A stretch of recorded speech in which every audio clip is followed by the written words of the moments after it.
Hi guys, welcome to this tutorial on color correcting underwater videos. So here's the scenario. You've returned from a scuba diving trip, you've loaded up all of your GoPro and camera footage onto your laptop, and you've got lots of greeny blue video clips. Don't despair, the colors can be recovered, and this tutorial will demonstrate some very simple color correction techniques using a software package called Shotcut. So why Shotcut? So it's a non-linear video editor, which means it's going to be non-destructive. It won't modify your footage in any way. It's free, completely free, and it's cross-platform, which means it will run on Windows, Mac OS, or Linux. So there's absolutely no barrier to you guys using this package to apply some of these color correction techniques. Just to point out as well, it does actually offer you the same functionality as commercial packages such as Adobe Premiere or Final Cut. So head along to the Shotcut website, click to download, grab yourself a copy of Shotcut, install it, and have a go at this tutorial. If you do want to find out a little bit more about Shotcut, go along to the Shotcut tutorials. There's some really great introductions to the product here, which will help you get the best out of the product. So let's go ahead now and fire up Shotcut. So I've made sure that my version of Shotcut looks exactly how it would from a fresh install. So this is the default layout. A couple of things I just want to point out. As with a standard Windows type application, you've got menus along the top, you've got toolbar options along the top, and then the rest of the workspace is made up of panels.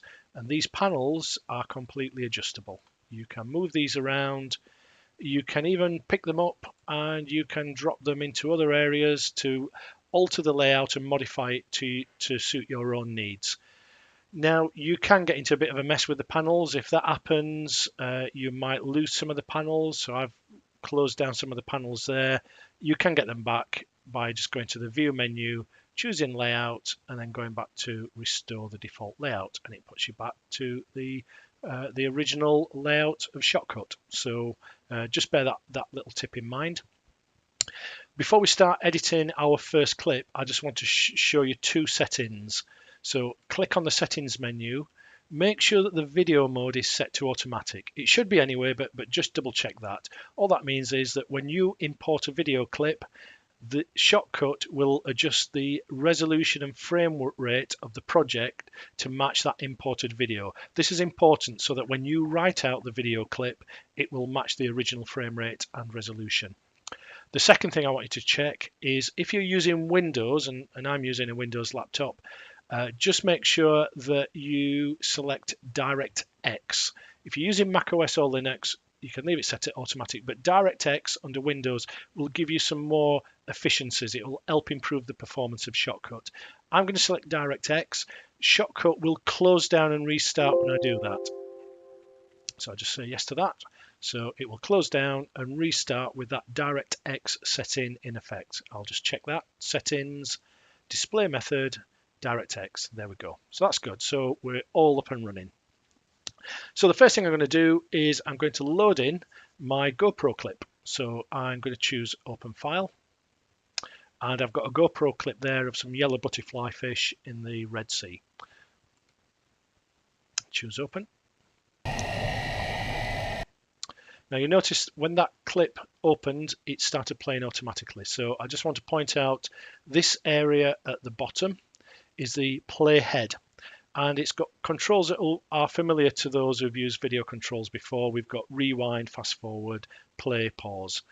I just hit the pause button there to stop the video clip so that I can work with one clip to use as my reference point for the color balancing. So the first thing I want to do now is start color balancing this clip. Now, any edits performed in Shotcut, any color correction that is applied uses filters. And we have a filters option up on the toolbar. So ordinarily we'd select that and we would start applying filters, except this panel on the left hand side in the default layout is actually the filters panel. So we're already at the point that we would start at. So the first thing I want to do is add in a color correction filter. So I'm going to choose the add button. and it gives me a list of filters. I have favorites, video and audio. All filters are either video filters or audio filters. This favorites list is a composite. It's all of the commonly used video and audio filters, and you can modify this list to suit your own needs, but the default list should be sufficient for color correcting this video. So I'm going to scroll down to the bottom of this list, and I can see there we have a white balance filter. So I'm just going to select that, and I now get the white balance filter is added to my list of in-play filters, and I get a set of configuration options associated with the white balance filter. Now, all I need to do here is choose the color dropper, come into the middle of the frame somewhere, and I need to find an area of that image that is of a neutral color. So that would be a gray or a black ideally, but sand makes a great neutral color. So I'm going to choose an area of sand just down here and click that. And the image is now color balanced using the sand as a reference point. And already that's started to improve the image. If I'm not happy with that, I can adjust this a little bit more finely using the color temperature slider. So I could perhaps slide that up, add in a little bit more blue, or slide it down, add in a little bit more red, but we'll leave that as the default option. So that's looking good so far.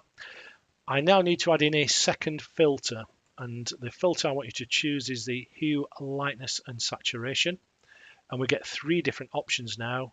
I'm going to just adjust the hue slightly because we've used sand as a reference point. Sand sometimes has a golden reddish tint to it, so I'm going to compensate for that by turning down the hue to about 97%. You may have noticed the color of the fish has just altered subtly. I'm now going to alter the lightness slider. The scene is a little bit overexposed, a little bit washed out. If I turn the lightness down, that's going to make the fish stand out a little bit more than they were previously. So that's worked. And then finally, the saturation. With saturation, I really want the colors to pop. So I'm going to turn the saturation up to 150%. And that really is making the colors stand out. So that's looking 100% better, but we can improve upon this a little bit more by adding in some contrast. So I'm going to go to the contrast filter, and we just get a simple contrast level filter, level setting slider, and I'm going to put that up to about 155%. That should be that looks fine, and that's improved it even more. And then finally, just to add a little bit of polish to this scene, I'm going to add a sharpen filter. Now, depending on the camera that you're using, GoPros have a sharpness setting, so this may not be required, but I'm going to add this in just to add a little bit of definition. Now, that's probably over sharpened the scene, so I'm going to reduce that a little bit to maybe 45%, and that's looking 100% better again. So let's just recap. I've just added 4 filters, and we've now arrived at a reasonably well color balanced scene. So I'm going to step through these one at a time. I'm going to switch them off just to see the effect that has. So if I switch off the sharpen, we see the lines on the side of the fish just start to blur slightly. Turn off the contrast, and we get a little bit of fogginess being introduced into the scene. Turn off the hue, lightness and saturation, and we just lose all of the color. And then finally, switch off the white balance, and we get those predominant blues and greens coming through. So it's quite an impressive set of filters, really. It's really cleaned up the scene. So let's switch them on progressively again. The white balance, that's started to give us the color correction. The hue, lightness and saturation has brought those colors to life. The contrast has made the fish stand out. It's given a little bit more definition to the scene. And then the sharpen filter, we can now see the lines and the fine detail on the fish. So that is our color correction completed. So all we need to do now is basically write out this video so that we have our color corrected video that we can play back. We do this, you will notice that there's a save button. We're not going to use save. That will just save a manifest of the edits. What we actually need to do is the export. So I'm going to click the export toolbar option, and that gives me a new panel. I've got a set of export profiles and a couple of other options as well. So for export profiles, you can select the default one, that would be fine. The one I recommend is YouTube. That will make sure that you have a high definition video that is suitable for storing on streaming providers. It'll be suitable for most purposes. Just one other quick tip, just make sure you've got a tick in the use hardware encoder box. That will try to use your video card to basically improve the performance of the export. It will save you a little bit of time, hopefully.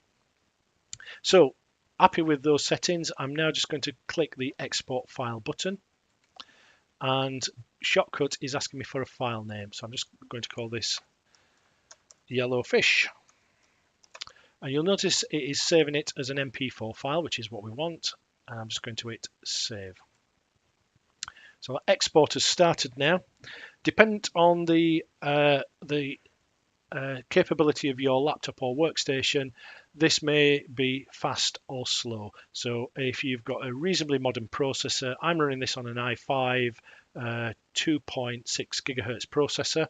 And the machine's got 8 gigabytes of memory, so it's going to be relatively quick. If you've got a slow machine, this may take a little bit more time. If you've got a faster machine, it will whiz through. So just bear that in mind, that the quality of the machine does actually matter for this process. So it looks like the export is just about to finish. It's given us a green tick in the jobs box there on the jobs panel there on the right hand side. And what I'm going to do now is just minimize Shotcut, and I'm going to look in my project folder, and there we have our new file. So I'm just going to play that and we'll see what that looks like. And that's looking pretty good. You can see there we've got all of the colors coming through, and we've got a really nice, well balanced piece of video footage. So that's looking really good. So let's go back to Shotcut. One final thing we may want to do now that we've created our MP4 file, if we want to revisit that file and perhaps enhance the colors even more, then it would be good if we could save all the edits so that we don't have to recreate that process. So if you go to the save box, you'll notice this is giving it a different file type now. We are using it is going to write out to a MLT file, and I'm going to call this Yellowfish again. And I'm going to hit save. And what this is doing, it's saving a list of all the filters and their settings that have been applied to the video, and it's also going to record a list of all the media files that have been used within this particular project. So it's not doing anything to the original footage, just a manifest of all the edits. So that's it. We've completed the process. We've saved the project file. There's the project file. There's the original file, untouched, unmodified, and there's our new color corrected version. So hopefully you've really enjoyed the tutorial. I hope you get some really great results from this, and hopefully we'll see you again for other future tutorials on some more advanced Shotcut techniques. Thanks for listening.